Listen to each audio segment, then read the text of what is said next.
guys, I'm back. I'm Aradhana Khaitan, and today we're going to talk about whether the GRE is optional or not. Before we come to that decision, let's try and understand a little bit more in depth about the GRE as a test.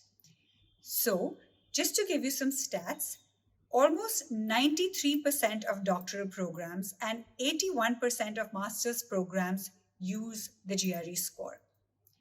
66% of the test takers are from the US, and the closest second, a whole 11%, are from India. All others are far away.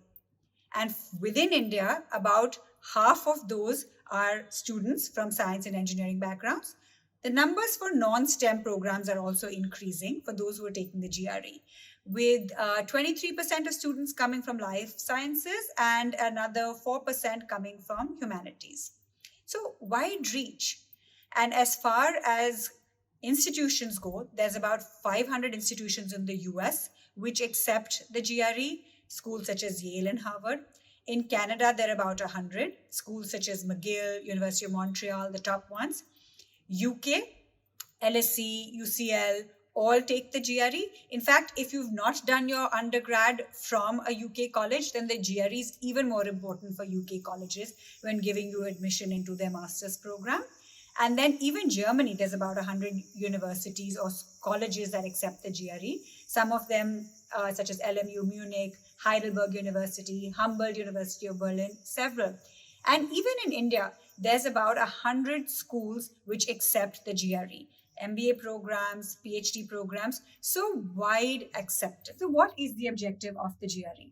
It is meant to be a reliable indicator to predict your short and long-term success in your graduate school program. That's why universities adopted it. However, no test can ever measure every single aspect of a test taker. Every test is introduced and designed to measure specific skills, quantitatively or qualitatively. GRE mostly tests specific developed skills. What are these specific developed skills? Reasoning capabilities, critical thinking ability, English language competency, subject-specific skills of a student. It also acts as a check for more subjective information that can introduce biases, such as maybe the repetition of the undergraduate school where you're coming from, and the admissions committee is not aware of how reliable the GPA from that school may be or not be, or biases which your letters of recommendation givers may have. And hence, this yields objective comparative data that is especially helpful when making tough admissions decisions and comparing applicants. The GRE, of course, has limitations, and hence other aspects of your application are also very important. The GPA is far more important and a far stronger component of your application than the GRE. In fact, GRE scores are not true reflections of your eventual graduate school GPA. The GRE cannot test your creativity, your persistence, your EQ, your ability to overcome obstacles, your interpersonal skills, your research skills. These are not measured by the GRE, and these are very critical skills that you need to succeed in college. And hence, focusing on all the other aspects of your application is equally important for you to get into the desired program of your choice. Now let's talk about why did these schools go optional? Some of them at least. In 2017, two colleges, University of North Carolina and Vanderbilt, published some joint research which questioned the impact of the GRE on eventual graduate school success.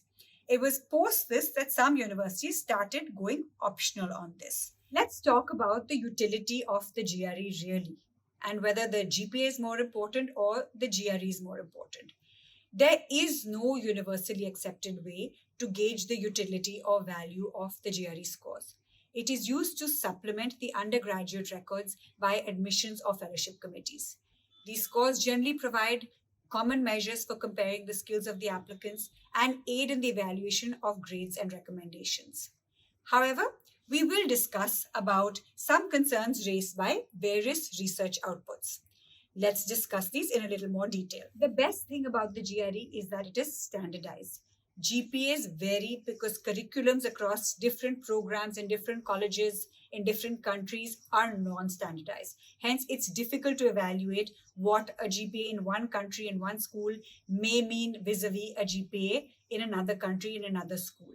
Hence, that's the true utility of GRE exam. It is found that the combined predictive power of the GRE with the GPA is actually most powerful when used by admissions committees. And let's use some data points to share with you to understand the same. So ETS data has shown us that the correlation between the GRE verbal score and the cumulative graduate GPA in health professions and clinical master's programs is more than the correlation between smoking and lung cancer in 25 years, or hypertension medication and reduced risk of stroke, or bypass surgery for heart disease and survival for at least 5 years. The correlation between the GRE analytical writing scores and cumulative graduate GPA in bio and biomedical science doctoral programs is more than the correlation between alcohol use and aggressive behavior. The correlation between the GRE quant reasoning score and cumulative graduate GPA in MBA programs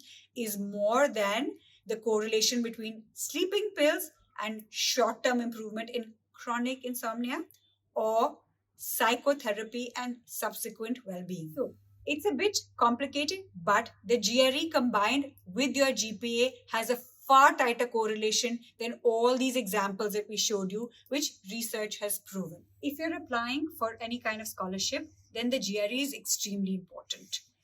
Teaching assistantships, research assistantships, graduate assistantships, merit-based fee discounts, all of them strongly consider the GRE. And if you're applying from a bachelor's to a master's or a master's to a fully funded PhD program, then a valid along with a good GRE score will really carry you forward a lot.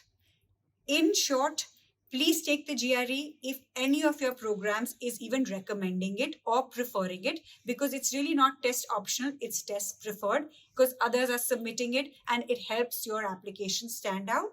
It gives the admissions committees one more numeric score to consider when evaluating your application holistically. If any aspect of your application may be a little weak, your research, your extracurriculars, your letters of recommendation, anything else, then please use your GRE score to complete, supplement, and complement your overall application. And lastly, even MBA schools accept the GRE. So you may want to consider which one you're more comfortable with and decide what works for you.